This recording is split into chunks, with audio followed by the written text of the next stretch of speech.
Essa ligação que nós conseguimos criar entre os pares ordenados e as funções, através de conseguirmos dizer que as funções, na verdade, elas podem ser também consideradas um conjunto de pares ordenados, acaba nos dando uma, uma outra representação para as funções, que é a representação geométrica das funções, né, que é nós conseguimos visualizar uma imagem do que seria uma função ou o gráfico de uma função. Mas para entender o que é o gráfico de uma função e como eu represento essa imagem da função, a representação geométrica dela, que figura que aquela função, aquele conjunto representa, nós precisamos entender o que é o plano cartesiano. O plano cartesiano ele é um objeto matemático criado pelos matemáticos René Descartes e por Fermat, que consiste no seguinte: eles na época eles queriam criar, tá, só lembrando, voltando um pouquinho na história disso daqui para vocês entenderem o que é o plano cartesiano. Na época que eles estavam criando o plano cartesiano, eles estavam querendo criar um sistema de coordenadas, como por exemplo o campo minado, como por exemplo o GPS, a questão dos meridianos e paralelos lá do mapa, um sistema de coordenadas onde eles conseguissem identificar, dado um ponto qualquer dentro desse sistema de coordenadas, eles conseguissem identificar a posição daquele ponto. O plano cartesiano ele foi criado primariamente para isso. Só que no decorrer, com o passar do tempo e dentro dos estudos da matemática, os matemáticos foram vendo que dava para utilizar, perdão, o plano cartesiano para trabalhar com diversos tipos de outros assuntos relacionados a diversos outros tipos de objetos matemáticos. Um deles são as funções. Então, o que que nós o que que seria um ponto, então, como esses que nós estamos falando no plano cartesiano? Por exemplo, se eu marcar um ponto qualquer aqui. Esse ponto, o plano cartesiano, ele é composto dessas duas retas, que nós chamamos de eixo, e sempre que eu marcar um ponto dentro desse sistema de coordenadas, essas duas retas são infinitas, tá, gente? Aqui eu peguei como se fosse um trecho dessas duas retas, um pedaço delas. Eu consigo triangular a posição desse ponto, levando em consideração qual seria a posição dela em relação a esse eixo horizontal e qual seria a posição dela em relação ao eixo vertical. O eixo horizontal recebe o nome de abscissas e o eixo vertical recebe o nome de ordenadas. O ponto onde esses dois eixos se encontram eu chamo de origem do meu sistema cartesiano, ou do meu plano cartesiano. Então aqui está a minha origem do meu plano cartesiano, e esse ponto aqui eu considero que ele tem coordenadas 0, 0. Ele não tem nenhuma coordenada, nenhuma primeira coordenada, nem segunda. E aqui você já vem aparecer o cara que nós queremos falar aqui dentro dos planos cartesianos, que são os pares ordenados. Os pares ordenados eles são utilizados para representar os pontos dentro desse plano cartesiano. Porque para representar um ponto no sistema cartesiano eu preciso de dois parâmetros, um para o eixo x, uma posição, um para representar a posição aqui em relação ao eixo x e o outro para representar a posição em relação ao eixo y. E para vocês verem como essas coisas elas ficam arraigadas na sua mente, eu já falei as palavras eixo X e eixo Y sem falar quem são eles aqui, de tanto que eu já estou acostumado com isso. O eixo das abscissas, lembrando, primeiramente, o par ordenado, o par ordenado genérico, normalmente nós identificando ele como XY. São dois números aqui, um X e um outro Y aqui, dois números genéricos, por isso que nós usamos símbolos para eles. E o eixo das abscissas é onde normalmente está o valor da primeira coordenada do meu par ordenado, que é a coordenada x. E o eixo das ordenadas é onde nós representamos o valor da segunda coordenada do nosso ponto, que é a coordenada y. Então o y, na verdade, ele representa a coordenada y do plano, perdão, do par ordenado representa o eixo das ordenadas e a coordenada x representa o eixo das abscissas. Então observe esse ponto que eu marquei aqui. Se você traçar dentro desse sisteminha que eu marquei, aqui, tomando esse ponto aqui como sendo ponto de posições 0, 0, o que significa isso? O x igual a 0 e o y igual a 0, ele não tem coordenadas nenhumas, digamos assim. Aí eu andei 1, 2 para cá, então ele tem coordenada x igual a 2, e andei 1, 2 aqui nas ordenadas, ele vai ter coordenada y igual a 2 também. Então esse ponto aqui é o ponto que tem coordenadas 2, 2. Essa primeira coordenada representa a coordenada x e essa segunda coordenada representa a coordenada y. Essas retas, esses segmentos de retas que eu tracei aqui, foi só para me ajudar a marcar, triangular o ponto, onde é a posição desse ponto em relação ao eixo x e ao eixo y, ou eixo das abscissas e eixo das ordenadas. E eu vou fazer isso sempre que eu quiser marcar um determinado ponto aqui no meu plano cartesiano. Eu deixei alguns aqui para nós usarmos. Se você já entendeu, vai pausando o vídeo vendo se você conseguiu botar esses pontos no lugar correto. Tenta marcar o ponto A. Conseguiu? É o seguinte, o ponto A, ele tem coordenadas -2, 1. Eu já botei vocês para pensar sem falar o que significa esse número negativo, para eu já explicar e já intrigar a mente de vocês. Se eu falei que esse ponto aqui de cruzamento dos dois eixos representa o ponto 0, 0, e lembrando, a reta numérica ela representa os números reais, onde a partir do 0 para a esquerda nós utilizamos os números representando os números negativos. Para a direita os positivos, quer dizer que o eixo x, a partir desse ponto, os números marcados para cá são coordenadas positivas em x, na primeira coordenada aqui, do meu par ordenado. Os números marcados para a esquerda, eles terão coordenada x negativa. Então esse ponto -2, 1, ele tem que estar para a esquerda, para esse lado de cá do plano cartesiano. E agora vem o eixo y. Esse ponto aqui representa a metade, digamos assim, a origem do eixo y.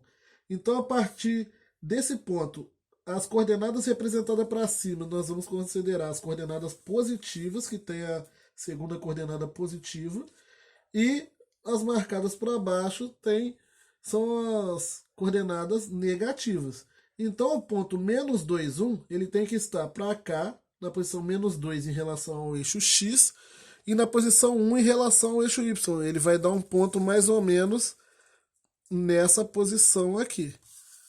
Estou falando mais ou menos porque é quase impossível marcar exato, né? Sem compasso, régua, essas coisas. Então esse ponto aqui seria o ponto -2, 1, que tem coordenada x igual a -2 e y igual a 1. Ou primeira coordenada igual a -2, segunda coordenada igual a 1. Ou, uma outra maneira de falar, abscissa igual a -2 e ordenada igual a 1.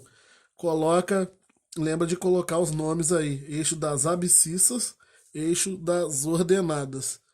Então, não vou colocar aqui agora para não sujar a figura. No final eu coloco se alguém tiver com dúvida como que se escreve isso. Então, marcar um outro ponto, letra B, o ponto 0, 3. Sempre que eu tenho essa coordenada, uma das coordenadas igual a 0, quer dizer que esse ponto está em cima de um dos eixos. Quando a coordenada x é igual a 0, quer dizer que ele não tem coordenada aqui, x, ele não está nem para a direita nem para a esquerda, ele está aqui no meio. E a coordenada y dele é igual a 3, então ele é um ponto que a coordenada x dele é igual a 0, não anda nem para um lado nem para o outro, e o y é igual a 3, então esse ponto vai estar aqui em cima, no ponto 0, 3. Sempre que um ponto, vamos gravar isso, ele tem uma das coordenadas igual a 0, ele está em cima de um dos eixos. Quando a coordenada x é igual a 0, ele está em cima do eixo y. Quando a coordenada y é igual a 0, ele está em cima do eixo x, como esse ponto F aqui que eu deixei para marcar. O ponto 2, 0. ele tem coordenada y igual a zero. Então ele não está nem para cima nem para baixo. Ele está no meio aqui, em cima do eixo x. Só que na coordenada x igual a 2. Então ele vai estar nessa posição aqui. Esse é o ponto 2, 0. Então tem aqui o ponto 2, 0, um ponto 2, 2 que não estava aqui, mas eu comecei a explicar por ele, um ponto 0, 3, um ponto menos 2, 1. Marcar agora o ponto menos 1, 1. Então, letra C, ponto menos 1, 1. Coordenada x igual a menos 1, ou seja, abscissas igual a menos 1, vai estar por aqui. Coordenada y igual a 1 vai estar para cima, ele vai ser um ponto marcado por aqui. Já está aqui colocado os tracinhos, né? Então, seria esse ponto, o ponto menos 1, 1. Na letra D, o ponto 2, 4. Coordenada x igual a 2, coordenada y igual a 4. Então, x igual a 2, y igual a 4, ele vai cair lá em cima. O y igual a 4 estaria por aqui. Seria mais ou menos esse ponto. Marquei tudo errado. Seria mais ou menos esse ponto. Ponto 2, 4. E o último ponto que eu deixei aqui seria o ponto 5 menos 2. O ponto 5 menos 2 ele tem coordenada x igual a 5. Então ele estaria aqui na frente, coordenada y igual a menos 2. Então ele estaria para baixo. Então seria um ponto marcado nessa posição do meu plano cartesiano. Seria um ponto marcado aproximadamente por aqui. Ponto 5 menos 2, com essas coordenadas. E eu vou inventar um novo ponto agora, porque eu acabei esquecendo de colocar algum do que caísse nesse local aqui do plano cartesiano. Seria um ponto, como por exemplo, a letra G, menos 3, menos 4. Então ele tem a coordenada x igual a menos 3, estaria aqui, e y igual a menos 4 passaria aqui embaixo. Seria esse ponto aqui. Menos 3, menos 4. Cruzamento aqui entre esses traços é que mostra onde o ponto vai estar. Isso que se chama triangulação. Estou tentando encontrar a posição do ponto. Então aqui estaria o ponto menos 3, menos 4. Esses 4 locais aqui, o cruzamento dos dois eixos, x e y, abscissa e ordenada, eles geram 4 locais, que nós denominamos por quadrante. Esse aqui é o primeiro quadrante, da esquerda para a direita, da direita para a esquerda aqui, no sentido, como se estivesse girando no sentido anti-horário. Primeiro quadrante, segundo quadrante, terceiro e quarto quadrantes. Então são 4 quadrantes que o plano cartesiano tem, e você marca o primeiro aqui e depois vai no sentido anti-horário rodando. Seriam os 4 quadrantes. Se você observou bem os pontos, você vai ver que o primeiro quadrante e o terceiro, os pontos têm coordenadas de mesmo sinal, né? Então, ó, no primeiro quadrante, as duas coordenadas são positivas, sempre. Se eu marcar, sei lá, um outro ponto aqui, 1, 2, 3, 4, o ponto 4, 1, também estaria com as duas coordenadas positivas por aqui. Ponto 4, 1. No terceiro quadrante, as duas coordenadas são negativas. Então, ponto menos 3, menos 4. Essa é uma característica dos quadrantes ímpares, terem coordenadas de mesmo sinal. Ou as duas são negativas ou as duas positivas. Os quadrantes pares, o segundo quadrante e o quarto quadrante, eles têm coordenadas com sinal trocado, sinal oposto. Então, menos 2, 1, menos 1, 1. Poderia marcar aqui o ponto menos 3, 2, sei lá, por aqui. Seria o ponto menos 3, 2. Sinais opostos. Ou no quarto quadrante você vai ter a coordenada y negativa e a x positiva, né? 5 menos 2, poderia ter aqui o 2 menos 3, que seria um ponto mais ou menos por aqui. E essas seriam as características do meu plano cartesiano. Qual a ligação desse cara com as funções? O plano cartesiano é um local apenas que nós utilizamos para marcar pontos e marcar gráficos de pontos.